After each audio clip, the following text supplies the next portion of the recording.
à tous, comment allez-vous? Bienvenue dans une nouvelle vidéo. Aujourd'hui on se retrouve pour faire une vidéo qui est l'inverse du unhaul. Quelqu'un m'a demandé sous cette vidéo, ma vidéo book unhaul, que j'ai fait fin août, de faire au contraire une liste, une vidéo sur les livres dont je ne me séparerai jamais, puisque j'ai expliqué que je n'avais aucun problème à me séparer de mes livres, que ça ne me faisait pas un coup au cœur, etc. Mais effectivement, il y a certains livres dont j'aurais beaucoup de mal à me séparer, et je vais vous les présenter en 3 catégories dans cette petite vidéo, j'espère qu'elle sera plutôt courte. Il y a donc 3 catégories de livres dont je ne me séparerai probablement jamais. Ces 3 catégories sont les livres qui ont une valeur sentimentale pour moi. Deuxième catégorie, les livres qui sont signés, que j'ai fait dédicacer, sauf si je les ai détestés à fond. Et troisième catégorie, les livres qui sont tout simplement très très beaux. Je vais vous donner un exemple tout simple avec mes copies d'Harry Potter. J'ai cette copie que je trouve absolument magnifique et qui est un hardback, une des premières éditions d'Harry Potter en hardback en anglais, qui est Harry Potter et le prince de sang mêlé, The Half-Blood Prince. Et j'ai pas envie de m'en séparer tout simplement parce que je le trouve absolument sublime, parce que c'est une édition que j'aime beaucoup, parce que c'est une des premières éditions. Donc c'est un des livres dont je ne me séparerai pas, je pense, parce que j'aime vraiment beaucoup la couverture. Par contre, j'ai mes très très vieilles éditions Folio Junior de Harry Potter 6. Je sais pas si vous pouvez le voir, mais la couverture ne tient quasiment plus. Elle est complètement cornée, déchirée. Il y avait des pages ont été arrachées. Genre comme ça, voilà. Mais pour autant, je ne vais pas les racheter, surtout pas en français, puisque je ne lis quasiment plus en français si je peux l'éviter. Mais je ne vais pas les racheter en français parce que ce sont les éditions avec lesquelles j'ai commencé Harry Potter. C'est ma seule édition de Harry Potter 6 en français. Ce sont les éditions que j'ai lues quand j'avais 10 ans, donc ça a une valeur sentimentale, j'ai pas envie de m'en séparer. Par contre, pour certains livres, je ne me fais pas de mouron, on va dire. C'est-à-dire que si je les ai en 3 ou 4 exemplaires, ou même si je ne les ai pas que en 3 ou 4 exemplaires, mais par exemple, on a la saga de The Mortal Instruments que vous avez vu dans mon book unhaul. Je l'ai enlevé de ma bibliothèque, les 6 tomes d'un coup, parce que c'est pas une de mes sagas préférées, ce sont les tomes en français, et j'ai trouvé cette édition de tomes en anglais qui est juste absolument sublime. Ça c'est City of Glass qui est le 3e tome, et si vous voulez je vais vous l'avancer pour que vous voyez les détails de ce livre sont absolument fous. Genre c'est une beauté ce livre, donc effectivement c'est un livre dont je ne me séparerai pas, c'est une édition dont je ne me séparerai pas en fait, parce que j'aime beaucoup la saga, et aussi parce que j'aime beaucoup l'édition. Donc je vais vous présenter les livres qui sont signés et dont je ne me séparerai jamais, je pense. On a notamment le tome 2 de La Passe Miroir, Les Disparus du Clair de Lune de Christelle Dabos. C'est une de mes premières signatures, Christelle Dabos. Mon père nous avait conduit avec ma soeur à Paris pour faire signer, ouais j'avais 18 ans, c'était il y a bien 3-4 ans. Et voilà, bah j'allais dire j'ai une dédicace, oui logique si ça a été signé, et j'ai une dédicace de Christelle Dabos qui notamment l'a personnalisée un peu en voyant, enfin quand on a parlé, etc. Donc c'est pas un livre lambda pour moi, c'est un de mes livres préférés notamment, mais aussi parce qu'il est signé, parce qu'il me rappelle aussi le bon moment que j'ai passé à la signature de Christelle Dabos. Bah évidemment j'ai pas envie de m'en débarrasser. De même par exemple pour Nos Faces Cachées de Amy Harmon. Je ne l'ai pas relu depuis que je l'ai acheté au salon du livre de Montreuil 2016. Ça va faire 2 ans que je l'ai lu, mais en fait vu qu'il a été signé, voilà, comme ça, vu qu'il a été signé et que cette rencontre avec Amy Harmon a été tellement forte, etc. J'ai vraiment cru que j'allais pleurer devant elle en lui parlant de ce livre, etc. et de ce qu'il m'avait fait ressentir. Et elle m'a pris la main, etc. et on a des photos ensemble qui sont absolument fantastiques. Et donc évidemment j'ai pas envie de me débarrasser de Nos Faces Cachées de Amy Harmon, même si je le relis, je pense que je le relirai en anglais, etc.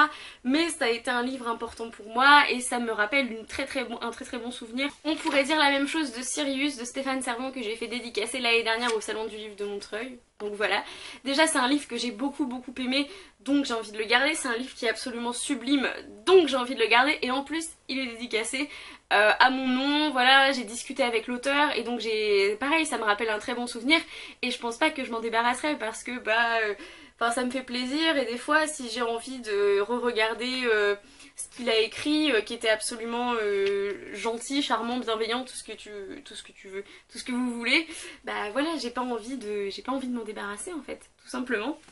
Et le dernier exemple que je vais vous montrer de livre signé, c'est le tome 1 de Gardien des Cités Perdues de Shannon Messenger qui m'avait été offert à mon anniversaire par Marion il y a 2 ans, donc déjà c'est un cadeau, j'ai encore moins envie de m'en débarrasser évidemment, mais en plus il est signé puisqu'elle était au Salon du Livre de Montreuil 2017, donc j'ai encore moins envie de m'en débarrasser, c'est une copie que je vais garder toute ma vie, et même, voilà, j'avais mis un bout de scotch parce qu'il avait été déchiré, mais je vais pas racheter un exemplaire de Gardien des Cités Perdues, même si celui-ci est plus ou moins abîmé, commence à être abîmé, mais si un jour, je sais pas, j'ai envie de faire la collection des hardbacks en anglais de Gardien des Cités Perdues, pour autant je ne vais pas me débarrasser de ce livre parce qu'il est signé justement. C'est pour ça que je fais très attention aux livres que je fais signer, parce qu'il y a des fois où je suis pas sûre d'aimer le livre, et en fait je vais pas le faire signer parce que je sais que je vais m'en débarrasser. Par exemple, Ma raison de vivre de Rebecca Donovan, je l'ai acheté au Salon du Livre de Montreuil 2016, et je ne l'ai pas fait dédicacer parce que j'avais envie de lire le bouquin, mais je savais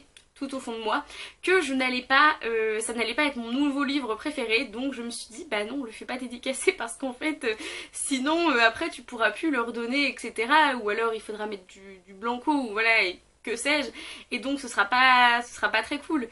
Ensuite on va passer au livre dont je ne me séparerai pas parce que je trouve l'édition absolument trop belle, et il y a notamment l'édition en hardback que j'ai de Asking for It de Louise O'Neill. Par exemple, j'ai aussi cette édition en français de Une fille facile, elle se ressemble quand même plus ou moins, mais je préfère cette édition avec le fond bleu. À chaque fois, enfin voilà, il est en exposition dans ma bibliothèque, et à chaque fois que je le vois, je le trouve absolument magnifique, donc en fait je ne vais pas me séparer de cette édition. J'espère qu'un jour elle sera signée.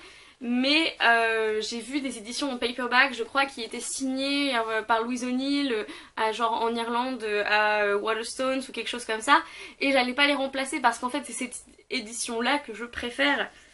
De même, je me suis débarrassée plus ou moins, enfin il est encore dans ma bibliothèque, mais de mon édition française de Carry On, puisque j'ai trouvé mon édition anglaise que je trouve absolument sublime, et effectivement cette édition là est ma préférée, donc c'est celle que je garde d'un de mes livres préférés qui est Carry On de Rainbow Rowell. Un livre qui m'a été offert et que je trouve absolument magnifique, c'est les poésies complètes d'Emily Dickinson en bilingue, en édition bilingue.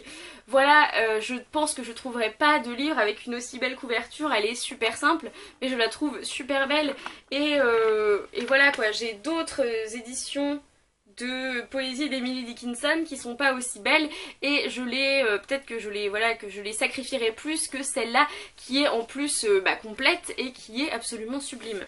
Et enfin, le dernier livre que j'ai à vous présenter dans cette catégorie, c'est plutôt une trilogie de livres, c'est Le coffret de Ça de Stephen King. Alors ces deux livres n'ont pas été lus, puisque je pense que c'est une édition que je relirai quand je relirai Ça de Stephen King. Je les ai lus dans un vieux poche tout pourri, etc., dont je me débarrasse, voilà. Et je les ai rachetés avec ces éditions qui sont absolument à tomber. Et je ne me séparerai pas de ces éditions, je préfère me séparer du poche tout racorni, tout pourri entre guillemets, que de ces deux superbes éditions, alors que des fois, si c'est si c'est une valeur sentimentale, je me débarrasserai d'une belle édition et garderai une édition plus vieille, quoi. Il ne me reste plus que les livres qui ont une valeur sentimentale pour moi. J'ai par exemple ce livre de National Geographic sur l'Écosse que mes parents m'ont offert la première fois que je suis partie en Écosse, puisque j'ai toujours voulu, non, depuis très très longtemps je veux vivre en Écosse, c'est un pays qui m'a beaucoup attirée quand j'étais très jeune, et je suis partie en voyage linguistique quand j'avais 16 ans, et donc mes parents m'ont offert ma première valise notamment. C'est pour ça par exemple aussi que j'ai des objets dont j'ai pas envie de me débarrasser, genre ma valise qui est mais elle serait bonne à mettre à la déchetterie, mais elle a une valeur tellement sentimentale que j'ai pas envie de la mettre à la poubelle. Et c'est la même chose pour le National Geographic de l'Écosse parce qu'il m'avait été offert pour mon anniversaire, mes 16 ans, en même temps que cette valise et en même temps, enfin juste avant de partir en séjour linguistique en Écosse. Donc c'est un livre que j'ai envie de garder. Alors là c'est le livre sentimental par excellence, c'est Rome par ses historiens. Aux éditions Les Belles Lettres, c'est un livre que j'ai acheté quand j'étais en prépa. De livres de prépa, j'ai aussi gardé mon Initiation à la langue latine de Simone Deleani, les vrais savent, voilà. Mais j'ai gardé pas mal de livres que j'avais en prépa. Alors, je crois que je les regarde d'ici, je crois que j'en ai gardé que 2, vraiment que j'avais acheté pour la prépa. Et il y a notamment Rome par ses historiens. Aussi, il est beau, il faut le dire, je l'ai acheté du coup en septembre 2015, il y a 3 ans. Mais c'est un livre d'histoire romaine et ça me rappelle de très bons souvenirs puisque ça me rappelle la prépa. Donc voilà. Un livre dont je pense je ne me débarrasserai jamais, c'est cette édition du Hobbit que j'ai acheté en Irlande. Je l'ai acheté en août 2015 à Dublin, à la librairie de Winding Stair, et c'était une de mes premières, c'était ma première fois, mon premier séjour en Irlande, mon premier séjour à Dublin, qui est une ville que j'aime beaucoup.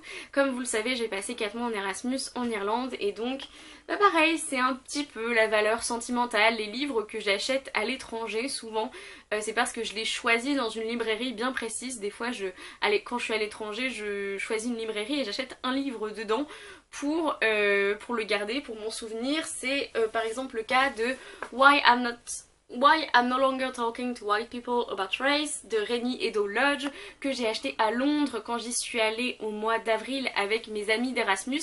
Et déjà c'est un essai super, c'est une de mes lectures préférées de cette année, donc je ne m'en débarrasserai pas, mais encore moins de cette édition parce que je l'ai acheté à Londres et je l'ai acheté dans une librairie que j'ai beaucoup aimée. Donc voilà, tout ça pour dire que cette édition du Hobbit est évidemment absolument sublime et toute petite, toute mignonne, j'aime tellement. Vous voyez, c'est un tout petit Ardak, genre ma main quoi, même pas, et j'ai des très petites mains. Et voilà, je ne m'en débarrasserai jamais. On arrive vers la fin, mais vous m'avez demandé cette vidéo. Je ne me débarrasserai jamais de cette femme, de Lydie Salver, qui est une espèce de biographie plurielle sur 7 femmes qui ont inspiré la plume de Lydie Salver, qui est une autrice française assez connue, je pense. Et il est aussi dédicacé. Voilà, il a été acheté en décembre 2014, je viens de le voir, et il a beaucoup compté pour moi, c'est un de mes livres préférés, et je me souviens de la dédicace de Lydie Salver, qui est la première, la première où je suis allée. J'y suis allée toute seule, et vraiment tout ce qu'elle a dit m'a vraiment transcendée, m'a donné d'autres perspectives sur la littérature, sur l'écriture, et donc évidemment j'ai envie de le garder. Et le dernier livre dont je ne me séparerai jamais, ce sont les livres que mes grands-mères m'ont donné. Alors j'ai j'ai tous les Rougon-Macquart dans une absolument magnifique édition que ma grand-mère m'a léguée, et peut-être que je lirai jamais tous les Rougon-Macquart parce que je me connais, mais je les garderai toujours parce que c'est les livres que ma grand-mère m'a légués et c'est une collection qu'elle a faite toute sa vie et qu'elle m'a donnée vers la fin de sa vie, donc évidemment je ne m'en débarrasserai jamais. De même, je ne me débarrasserai jamais de la première édition que j'ai lue des Hauts du Hurlevent, qui est cette édition, qui est très très vieille, qui est l'édition de ma grand-mère. C'est elle qui m'a fait découvrir les Hauts du Hurlevent. Et évidemment, voilà, offert par mamie en novembre 2009, donc ça commence à dater, c'était il y a 9 ans, je crois. Et voilà, je ne m'en débarrasserai jamais, c'est une édition très très vieille, mais en même temps c'est l'édition que j'ai lue en premier et c'est l'édition qui m'a fait découvrir la littérature anglophone, et c'est une édition donnée par ma grand-mère. Voilà, je lui ai piqué, je ne lui ai jamais rendu en fait, mais elle ne m'en veut pas, donc voilà, je ne m'en débarrasserai jamais. On peut dire la même chose des livres que j'avais quand j'étais enfant. Là en fait j'ai pas pensé à les prendre de base, c'est en fait en faisant la vidéo que ça me vient. Ils sont tout là-haut dans ma bibliothèque, mais j'ai des albums que j'avais quand j'étais toute petite, qui m'ont été lus et relus pendant toute mon enfance, et je les ai mis dans ma bibliothèque parce que jamais je ne m'en débarrasserai. Et voilà, c'est tout pour cette vidéo, merci de l'avoir regardée. J'ai accédé à la demande d'une d'entre vous. N'hésitez pas à me proposer ce genre de choses si vous avez vraiment envie de voir une vidéo. Quand moi ça m'intéresse aussi, ça me fait super plaisir de la faire. Donc là j'ai été très contente de vous montrer tous les livres dont je ne me débarrasserai jamais. Je pense que pouvoir dire qu'il y en a beaucoup plus, mais c'est vrai que je me débarrasse facilement de mes livres, et ça peut donner peut-être l'impression que je suis pas attachée à mes livres.